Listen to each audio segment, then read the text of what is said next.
Praise the Lord family, आइए मिलकर के हम पिता परमेश्वर को धन्यवाद करें, स्तुति करें, क्योंकि जहाँ पे 2 या 3 लोग मिलकर के परमेश्वर पिता को धन्यवाद करते हैं, स्तुति करते हैं, यकीन मानिए चीज़ें चेंज होती हैं। जहाँ पर भी हम ज़िंदगी के किसी भी एरिया में हम कुछ सॉल्व नहीं कर पा रहे हैं, यकीन मानिए पिता परमेश्वर अपने वचन के द्वारा हमारे ज़िंदगी में वो चेंजेस लेके आते हैं जो हम सोच करके भी जितना भी हम अपना बुद्धि अपना दिमाग लड़ा लें, हम नहीं कर सकते। इसलिए हमें ज़रूरत है कि हम पिता परमेश्वर के वचन को अपने जीवन में स्थापित करें और होने दें कि उनके वचन के द्वारा हमारे जीवन में हर एक वो चीज़ें आएँ जो पिता परमेश्वर ने हमारे लिए जो है गॉड के विल के अनुसार, गॉड के अलाइनमेंट के अनुसार हमारे लिए रखी हैं।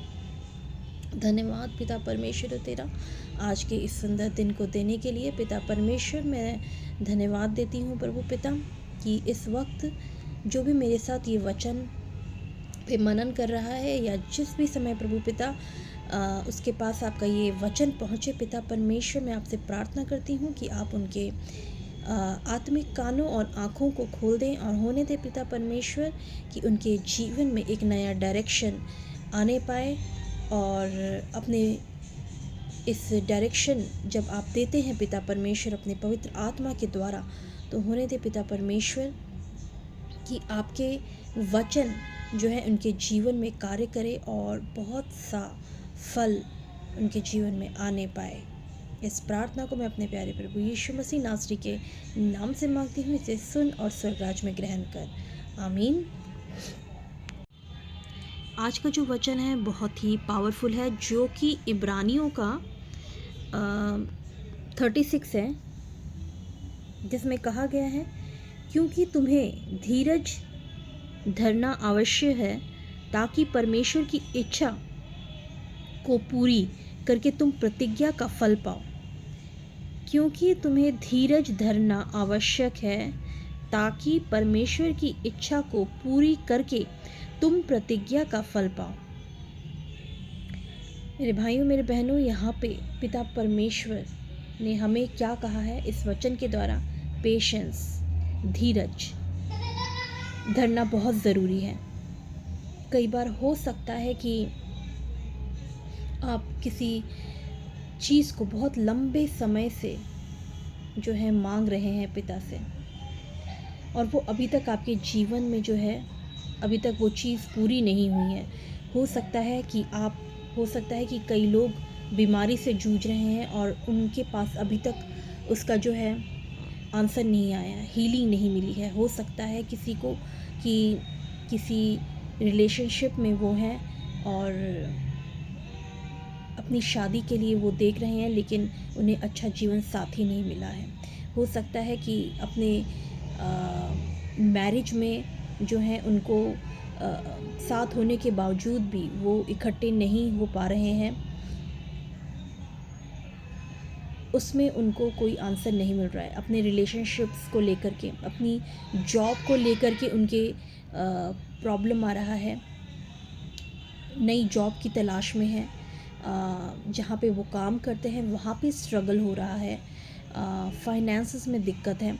आई मीन हर एक की लाइफ में कुछ ना कुछ एक नीड है जो कि हमने अपने पिता परमेश्वर के सामने रखी है, और काफ़ी लंबे समय से हो सकता है कि हम प्रार्थना कर रहे हों पिता से कि पिता परमेश्वर ये जो है हमारी ज़िंदगी में चेंज होना है, या इस चीज़ में हमें बदलाव चाहिए, या इस चीज़ का हमें परिणाम चाहिए, लेकिन हमें उसका जो है ना कोई अभी तक आंसर नहीं मिला है। और क्योंकि आंसर ना जब हमें नहीं मिलता तो इंसान क्या करता है? इंसान निराश हो जाता है। उसे लगता है कि शायद परमेश्वर पिता हमें भूल गया है। उसे लगता है कि मैं तो कितने दिनों से मांग रहा हूँ, लेकिन वो अभी तक पूरा नहीं हो पाया है। आखिर ऐसी क्या चीज़ है? मेरे भाइयों मेरी बहनों, मैं आपसे सिर्फ इतना कहना चाहती हूँ, पिता हमारी हर एक चीज़ों को बहुत गौर से सुनता है, जितना हम नहीं जानते, लेकिन पिता ने हमें बनाया है, वो हमारी हर एक ज़रूरत, हर एक इच्छा, हर एक चीज़ों को वो जानता है। हमें ज़रूरत है कि हम उस फेथ में खड़े रहें।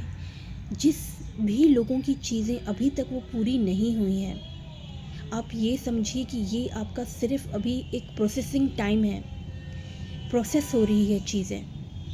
आप नहीं जानते कि आपने जो है प्रार्थना तो भेज दी, मतलब प्रार्थना आपने कर ली है, लेकिन उसके पीछे जो एक स्पिरिचुअल अटैक होता है, किस प्रकार से, उन सब चीज़ों को हमें समझने की बहुत ज़रूरत है। हमें अपने फेथ को अपने पिता परमेश्वर से दूर नहीं करना है। हमारा जो वेपन है, हमारा जो हथियार है, वो फेथ है। हमें परमेश्वर पिता से प्रार्थना करना है कि हमें वो फेथ में भी बढ़ाए, क्योंकि हर एक चीज़ पिता से मिलती है हमें। हम फेथ में भी कई बार कम पड़ जाते हैं, हमें वो ताकत भी अपने पिता से मांगनी है। जब आपके दिल में जो डिज़ायर डाली गई है, ऐसा हो नहीं सकता कि जो आपके अंदर जो पिता ने इच्छा डाली है वो आपकी इच्छा है, वो पिता की इच्छा है। हर एक वो अच्छी इच्छा, हर एक वो अच्छा दान, हर एक वो अच्छी सोच वो पिता की तरफ से होती है। तो आप यकीन मानिए, जो आपने मांगा है वो ज़रूर पूरा होगा।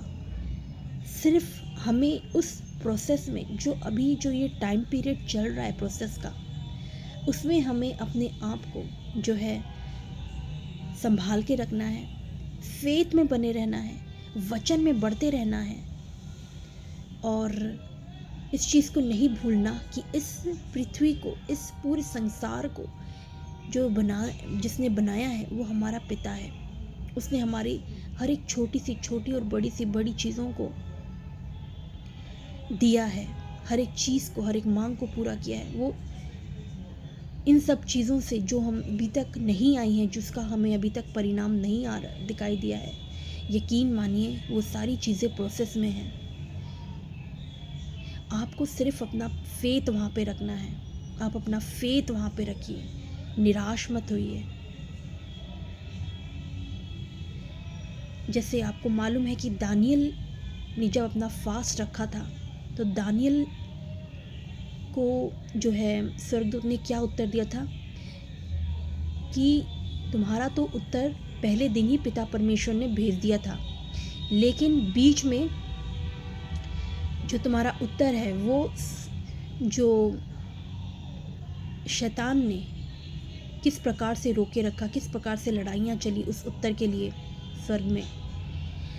तो हमें इस सब चीज़ों को समझने की बहुत ज़रूरत है कि आपके दिमाग में भी क्वेश्चंस आएंगे, आपके मन में भी बहुत सारे तरीके से शैतान बहुत सारी चीज़ें भेजेगा कि अभी तक तो हुआ नहीं है, लेट हो गया है, डिले हो गया है, ये सारी चीज़ें।